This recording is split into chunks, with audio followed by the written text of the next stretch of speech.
friends, welcome to zaagzoogkitchen. இன்னைக்கு நம்ம zaagzoogkitchenல பார்க்க போறது ரொம்ப சிம்பிள் and டேஸ்டியான மண் சட்டில செஞ்ச மீன் குழம்பு ரெசிபி தான் பார்க்க போறோம்.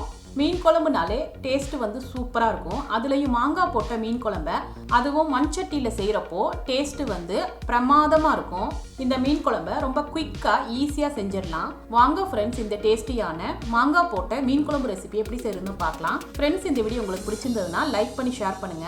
சப்ஸ்கிரைப் பண்ணாதவங்க சப்ஸ்கிரைப் பண்ணிட்டு பெல் ஐகானை கிளிக் பண்ணிக்கங்க. இந்த வீடியோ உங்களுக்கு பிடிச்சிருந்ததுன்னா வீடியோக்கு ஒரு லைக் கொடுங்க ஃப்ரெண்ட்ஸ்.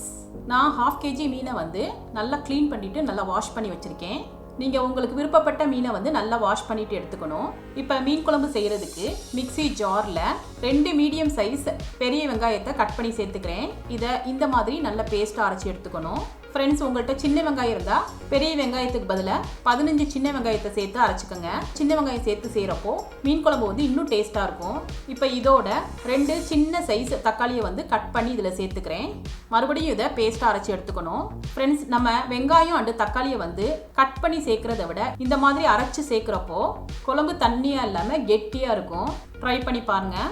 இப்போ குழம்பு தாளிக்கிறதுக்கு ஒரு மண் சட்டி எடுத்திருக்கேன். இப்போ இதில் 2 டேபிள் ஸ்பூன் வரைக்கும் ஆயில் சேர்த்துக்கிறேன். ஆயில் சூடானதும் சீரகம் 1 டீஸ்பூன், வெந்தயம் 1/2 டீஸ்பூன் சேர்த்துக்கிறேன். இது நல்லா பொரிஞ்சதும் கொஞ்சம் கருவேப்பிலையை சேர்த்துக்கணும். இப்போ இதில் 1 இன்ச்சு இஞ்சியும் 3 பல்லு பூண்டையும் பொடியாக கட் பண்ணி இதில் சேர்த்துக்கணும். அடுப்பை வந்து லோ ஃப்ளேமில் வச்சுட்டு இஞ்சி பூண்டை நல்லா வதக்கிக்கணும். இஞ்சி பூண்டு நல்லா ஃப்ரை ஆகிடுச்சு. இஞ்சி பூண்டோட பச்சை வாசம்லாம் போனதும் ஒரே ஒரு வெங்காயத்தை பொடியாக கட் பண்ணிவிட்டு இதில் சேர்த்துக்கணும். இப்போ இதை ஒரு 2 நிமிஷத்துக்கு வதக்கிக்கலாம். வெங்காயம் இந்தளவு வதங்கினதும் இப்போ இதில் ஒரே ஒரு சின்ன தக்காளியை வந்து பொடியாக கட் பண்ணிவிட்டு இதில் சேர்த்துக்கணும். இதை நல்லா வதக்கிக்கலாம். இப்போ அடுப்பை வந்து லோ ஃப்ளேமில் வச்சுட்டு மசாலாஸ் ஆட் பண்ணிடலாம்.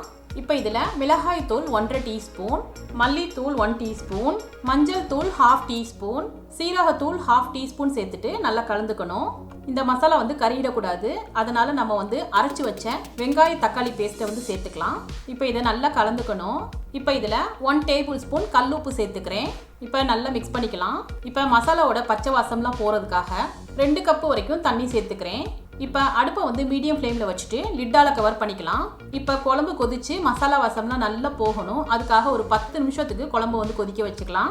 இப்போ குழம்புல போடுறதுக்காக நான் இந்த மாதிரி ஒரு மாங்காய் எடுத்திருக்கேன். மாங்காயோட தோலெல்லாம் சீவிட்டு இந்த மாதிரி பீசஸாக கட் பண்ணி வச்சுக்கணும். இப்போ மிக்ஸி ஜாரில் 1/4 கப்பு தேங்காய் சேர்த்துக்கிறேன். இது வந்து டெசிகேட்டட் கோகோனட்டு. உங்கள்கிட்ட ஃப்ரெஷ் கோகோனட் இருந்தால் நீங்கள் அதை சேர்த்துக்கலாம். இதில் கொஞ்சமாக தண்ணி சேர்த்துட்டு நல்லா ஃபைன் பேஸ்ட்டாக அரைச்சி எடுத்துக்கணும்.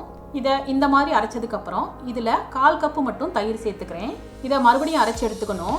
ரொம்ப அரைச்சிடாம 30 செகண்ட்ஸ்க்கு பல்ஸ் மோடில் சேர்த்து அரைச்சி எடுத்துக்கணும். ஃப்ரெண்ட்ஸ், நம்ம இந்த மாதிரி தேங்காய் அண்டு தயிரை வந்து அரைச்சி சேர்க்குறப்போ குழம்பு வந்து நல்லா திக்காக இருக்கும். இந்த கோகோனட் பேஸ்ட்டை வந்து இப்போதைக்கு தனியாக எடுத்து வச்சிடலாம். இப்போ மீன் குழம்பு நல்லா கொதிச்சு மசாலாவோட பச்சை வாசம்லாம் போயிடுச்சு. இப்போ இதில் 2 டேபிள் ஸ்பூன் புளிக்கரைசல் மட்டும் சேர்த்துக்கிறேன்.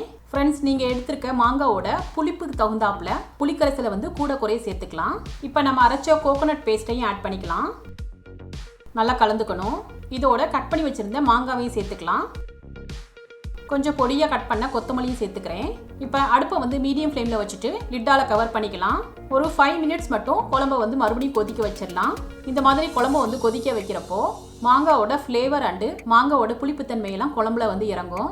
இப்போ ஒரு 5 மினிட்ஸ் ஆயிடுச்சு. மாங்காய் வந்து ஓரளவுக்கு வெந்திருக்கு பாருங்க. இப்போ இந்த ஸ்டேஜில் உப்பு, உரப்பு, புளிப்பெல்லாம் வந்து சரியாக இருக்கான்னு செக் பண்ணிக்கோங்க. இப்போ இதில் நம்ம எடுத்து வச்சிருந்த மீன் பீசஸை வந்து சேர்த்துடலாம். ஃப்ரெண்ட்ஸ், ரொம்ப முக்கியம் என்னென்னா மீனை சேர்த்ததும் நம்ம வந்து குழம்பை வந்து கொதிக்க வச்சிடக்கூடாது.